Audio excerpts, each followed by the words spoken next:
Hi dears, എല്ലാവർക്കും സുഖമാണല്ലോ. ഇന്നത്തെ നമ്മുടെ റെസിപ്പി ഒരു കോഴിമുട്ട വെച്ചിട്ടുള്ള ഫ്രൈ മസാലയാണ്. കോഴിമുട്ട ഫ്രൈ ചെയ്ത് പിന്നീട് മസാല ഉണ്ടാക്കുന്നതാണ്. ചോറിൻ്റെ കൂടെ ചപ്പാത്തിൻ്റെയും കൂടെ കഴിക്കാൻ നല്ലൊരു രുചിയാണ്. ഇഷ്ടപ്പെട്ട് കഴിഞ്ഞാൽ ഒന്ന് ലൈക്ക് ചെയ്യണേ.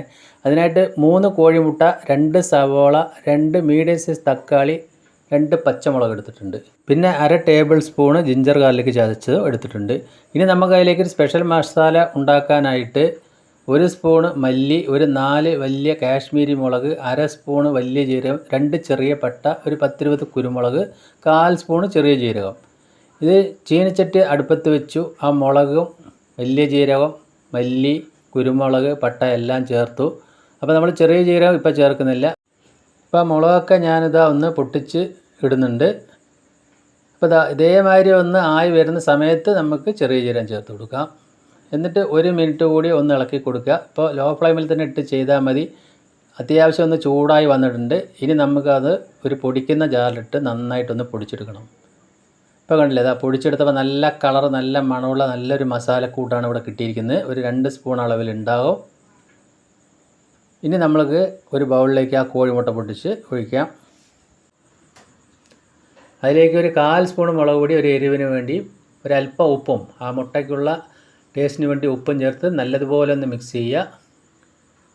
ഇപ്പോൾ നല്ലതുപോലെ മിക്സ് ചെയ്ത് കൊടുത്തു. ഇനിയിപ്പോൾ നമുക്ക് ഒരു ഫ്രൈ പാൻ അടുപ്പത്ത് വെക്കണം. തീ ലോ ടു മീഡിയം ഫ്ലെയിമിലിടുക. 1 സ്പൂൺ ഓയിൽ ഒഴിച്ച് കൊടുക്കുക. ഓയിലൊന്ന് ചൂടായി വരുന്ന സമയത്ത് മുട്ട മിക്സ് അതിലേക്ക് ഒഴിച്ച് കൊടുത്ത് ഇതൊന്ന് പൊരിച്ചെടുക്കണം.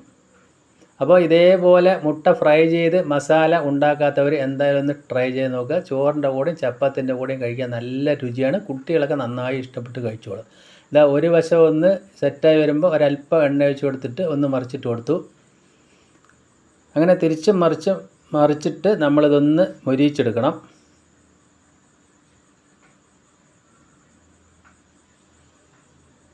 ഇത് കണ്ടില്ലേ, ഇതേമാതിരി ഒന്ന് ശരിക്കും ഒന്ന് മൊരിയിച്ചെടുക്കുക.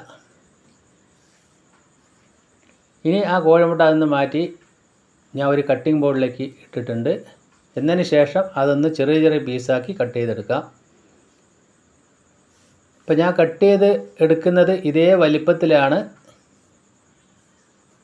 ഈ വലിപ്പത്തിലാണ് ഞാൻ കട്ട് ചെയ്തെടുത്തിരിക്കുന്നത്. ഇതെല്ലാം കട്ട് ചെയ്ത് ഒരു ബൗളിലേക്ക് മാറ്റി കൊടുത്തു.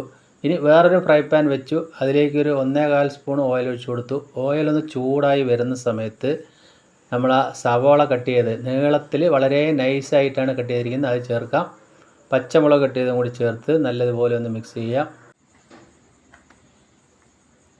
അപ്പോൾ അതൊന്ന് ശരിക്കൊന്ന് വഴന്ന് വരാൻ വേണ്ടി നമ്മൾക്ക് ആ മസാലയ്ക്ക് ആവശ്യമുള്ള ഉപ്പ് കൂടി ഇപ്പോൾ അല്പം ചേർത്ത് കൊടുത്തിട്ടുണ്ട്. ഇനി അതിലേക്ക് ജിഞ്ചർ ഗാർലിക് ചതച്ചതും കൂടി ചേർത്ത് ഒന്നുകൂടി വഴറ്റി കൊടുക്കണം. ഇപ്പോൾ സവോളയും പച്ചമുളകും ജിഞ്ചർ ഗാർലിക്കൊക്കെ ഒരുവിധം നന്നായി വഴന്ന് വന്നിട്ടുണ്ട്. ഇപ്പോൾ ആ 2 ചെറിയ തക്കാളി ഇതേ വലിപ്പത്തിൽ കട്ട് ചെയ്തു അതും കൂടി ചേർത്ത് കൊടുക്കാം. ആ തക്കാളി ഒന്ന് ജസ്റ്റ് ഒന്ന് വഴന്ന് വരട്ടെ. ഇതേപോലെ വഴന്ന് കിട്ടിയിട്ടുണ്ട്. ഇനി അതിലേക്ക് ഒരു അല്പം മഞ്ഞൾപ്പൊടി ചേർത്ത് കൊടുക്കാം. എന്നിട്ട് ജസ്റ്റ് ഒന്ന് മിക്സ് ചെയ്യുക. എന്നതിന് ശേഷം നമ്മൾ നേരത്തെ പൊടിച്ച മസാലക്കൂട്ട് അതിലേക്ക് ചേർക്കുക. മസാലക്കൂട്ട് ചേർത്ത് ഞാനിപ്പോൾ 1 സ്പൂൺ വെള്ളം ഒഴിച്ചിട്ടുണ്ട്. അതൊന്ന് സവോളയിലും ഒന്ന് സെറ്റായി വരാൻ വേണ്ടിയിട്ടാണ്. ഒരു 1/2 സ്പൂൺ കൂടി വെള്ളം ഇപ്പോൾ ചേർത്ത് കൊടുത്തു. മസാലയൊക്കെ ഒന്ന് ശരിക്കും ഇതാ സെറ്റായി വന്നിട്ടുണ്ട്. ഇപ്പോൾ ഞാൻ ടേസ്റ്റൊക്കെ നോക്കുമ്പോൾ ഒരല്പം ഉപ്പ് കുറവുണ്ട്. ഒരു നുള്ളു ഉപ്പ് കൂടി ഇപ്പോൾ ചേർത്ത് കൊടുത്തു. മസാല കാണുമ്പോൾ തന്നെ നല്ല ഭംഗിയുണ്ട്, കഴിക്കാനും നല്ല ടേസ്റ്റാണ്. കട്ട് ചെയ്ത് വെച്ച മുട്ട ഫ്രൈയുടെ പീസും കൂടി ചേർത്ത് നല്ലതുപോലെ ഇതൊന്ന് മിക്സ് ചെയ്യുക. ഇപ്പോൾ ഒന്ന് ഫ്ലെയിം കുറച്ച് തന്നെ വെക്കണം. അപ്പോൾ ഇതേപോലെ ചെയ്യാത്തവർ എന്തായാലും ഒന്ന് ചെയ്ത് നോക്കുക, നല്ല ടേസ്റ്റാണ്. ലോ ഫ്ലെയിമിലിട്ട് 2 മിനിറ്റ് ഒന്ന് അടച്ചു വയ്ക്കുന്നുണ്ട് ആ മസാലയൊക്കെ ഒന്ന് ചേർന്ന് പിടിക്കാനായിട്ടാണ്. 2 മിനിറ്റ് കഴിഞ്ഞ് തുറന്ന് നോക്കുമ്പോൾ നമുക്ക് കാണാൻ പറ്റും നല്ല സൂപ്പർ മുട്ട ഫ്രൈ മസാല ഇവിടെ റെഡിയായി വന്നിട്ടുണ്ട്. ഇനി അവസാനം നമ്മൾ അതിലേക്ക് കുറച്ച് മല്ലിയില കൂടി തൂവി കൊടുത്തു. അപ്പോൾ എന്തായാലും ഇതേപോലെ ഒന്ന് ചെയ്ത് നോക്കണേ, എല്ലാവരും ഇത് ഇഷ്ടപ്പെടും. അത്രയ്ക്ക് നല്ല ടേസ്റ്റാണ്. ഇപ്പോൾ ഞാൻ അതിൻ്റെ ഫ്ലെയിം ഓഫാക്കി അടച്ചു വെച്ചു. അപ്പോൾ അടിപൊളി മുട്ട ഫ്രൈ മസാല ഇവിടെ റെഡിയായി. ഞാനത് വേറെ പാത്രത്തിലേക്ക് പകർത്തുന്നുണ്ട്. എൻ്റെ വീഡിയോ ഇഷ്ടപ്പെട്ടെങ്കിൽ ലൈക്ക് ചെയ്യുക. പിന്നെ ഫ്രണ്ട്സിനും ഫാമിലിക്കൊക്കെ ഒന്ന് ഷെയർ ചെയ്ത് സപ്പോർട്ട് ചെയ്യുക. ഇപ്പം നമ്മൾ ഇന്ന് ചപ്പാത്തിയുടെ കൂടെയാണ് കഴിക്കുന്നത്. ചപ്പാത്തിക്കും ചോറിനും ബെസ്റ്റ് ഐറ്റമാണ്. അപ്പോൾ സൂപ്പറായില്ലേ? വീണ്ടും നല്ലൊരു വീഡിയോ ആയിട്ട് കാണാം. Thank you.